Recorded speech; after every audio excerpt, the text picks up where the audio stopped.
Firstly, does the president feel that he has an obligation to ensure that the information that he shares on his Twitter feed to millions of people is accurate? I think the president feels that bringing up important issues of our time, like extreme violence and terrorism, are important to do. That was what he was doing in that process, and I think he's going to continue to do that in a number of venues, whether it's through speeches, whether it's through Twitter or other social media platforms. Does he understand, John? though, that sharing those videos might incite violence against Muslims? And does he understand that he's elevated a fringe political group that many people outside of Britain didn't even know about until... Look, I think what he's done is elevate the conversation to talk about a real issue and a real threat, and that's extreme violence and extreme terrorism, something that we know to be very real and something the president feels strongly about talking about and bringing up and making sure is an issue every single day, that we're looking at the best ways to protect Americans. John?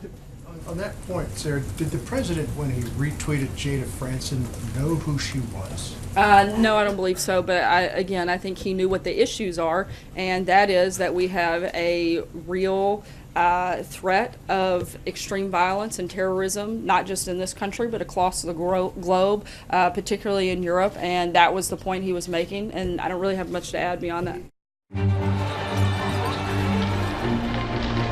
The President of the United States, Donald J. Trump. The fundamental question of our time is whether the West has the will to survive. This is an historic moment from which there can be no turning back.